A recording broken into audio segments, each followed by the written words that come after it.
older, and then one day they're gone, and you get some money.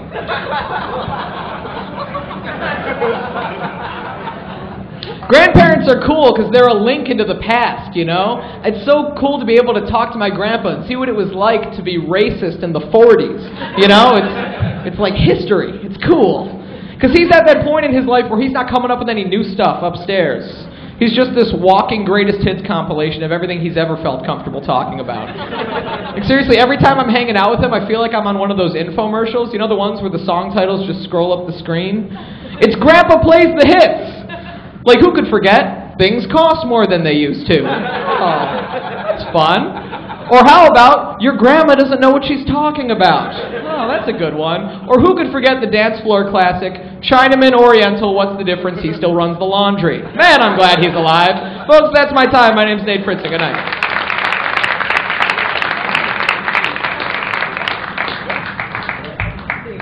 Come on, give it up for Nate one more time. Come on now. Oh man, this next comic coming to the stage. My man has been doing his university thing, performing at local colleges. Man is a very, very funny cat. You would love him. Plus he has a cool ass name. I want y'all to clap your hands and stump y'all feet for my man Joe Yaz. All right, let's give it up for the MC tonight, Dave Chappelle, everybody. Very funny man. You know, I run into a problem as you get older, and not that I'm not that old, but, you know, you go to restaurants all the time. I love eating out, and most attractive thing to me, always been the kids menu, still is, to the day. The problem is, they don't make the restrictions based on what I think they should. They do it by age. How about doing it at my maturity level? Because I think the criteria should be this. If you still get legitimately excited about doing the maze and the word search in the kids menu, then you're qualified to order from it. And by those standards, I'm well overqualified. Believe me. So I should be getting my corn dog and curly fries all the time. Speaking of kids, you know, I remember this friend back in the day, 4 or 5 years old, go to his house and we play and have a good time, just be, you know, playing video games, throwing a ball around, things that kids do. And I see a book by the side of his bed. It's one of the Berenstain Bears. Excellent series. Not going to criticize that. Just one problem. There's a bookmark sticking out of one of the pages. This is the Berenstain Bears we're talking about. I mean, there's two things wrong here. First of all, you should be able to finish a Berenstain Bears book in one sitting. Second of all, how in the world do you go on with the rest of your day not knowing what happened with those bears? That problem could have brought down the whole family. I remember a time this happened to me. I was reading the Berenstain Bears. I think it was Bad Habits. Sister Bear was biting her nails too much. I had to go to a birthday party. I couldn't finish the book, so I had to leave. I was at the birthday party going up to this person, all my friends. Hey, do you know, did she ever break that habit? Did she stop biting her nails? I couldn't go on with my day. I guess I was bugging people because finally the bouncer came up and told me, you got to get the hell out of the bar. You're bothering everybody. It was last Sunday. I'm over it now, but, you know, it was a rough time.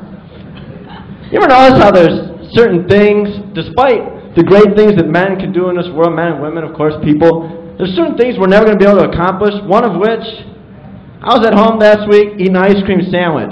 Before I eat it, I put on a pair of rubber gloves. I get 2 long sticks, okay? I eat the ice cream sandwich like this. I bring it up with each bite, never getting that close to me. Sure enough, I'm done. It's delicious. Take off my rubber gloves, throw the sticks away. That black shit is all over my hands.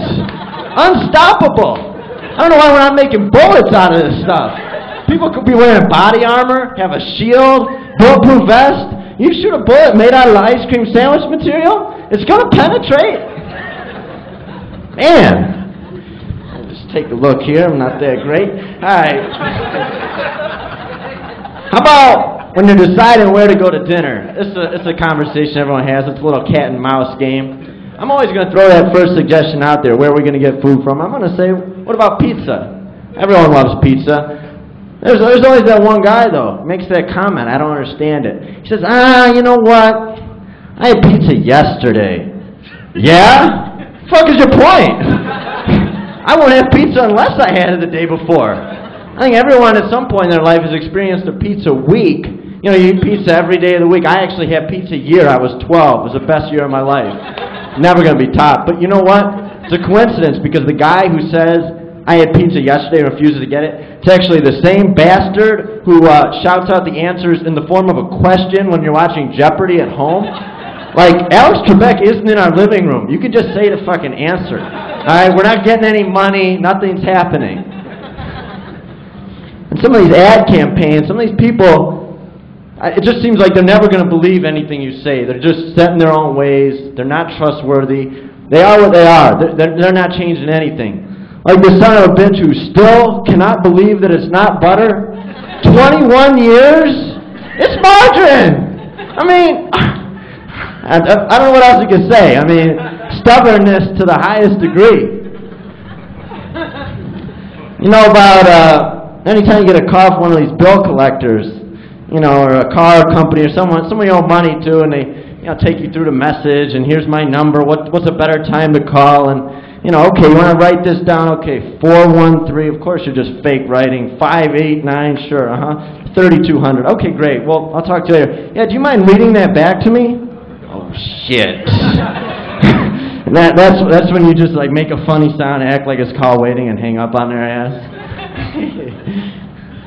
The world today, though, everything is so heavily scrutinized. You know, the media 24/7 and the internet. Nothing can just be. Everything has to be debated and analyzed and broken down. I mean, it actually got to the point a couple years ago where people actually were discussing whether or not Bert and Ernie were gay. Like, were they lovers? I mean, it got to that point that we had to debate that. I mean, is there any doubt that they are? I mean, these bastards been living in a 7-bedroom penthouse for like 25 years on Sesame Street, and they're still sharing a room. Anybody see something wrong with that? But you know, the big movie nowadays right now is B-movie. Everybody's familiar with that, and I saw it and I loved it. But you know, the thing about these bees, or the honey, actually, my fault. Honey is that. Best container that it comes in is that Honey Bear. Everyone's familiar with. You always pick that out at the supermarket. Couldn't be cuter. Couldn't have more delicious cargo. It's unbelievable. It's the best condiment on earth. Go fuck yourself, barbecue sauce. I'm telling you. Only problem is that honey. You take it home. You put that Honey Bear in the pantry. You don't go near it. You shut the pantry door for like a month and a half. You don't even open the door. You don't touch anything in there. You finally decide, all right, time for some honey. I'm going to put it in my hot tea. You go to grab that bastard. He could not be stickier. You haven't even touched it. I don't know what's going on there. I feel like telling him, Mr. Honey Bear, I know Aunt Jemima and Mrs. Butterworth's in the shelf next door. Keep those motherfucking paws where I can see them. That's it. I've been great. Thank you very much, people.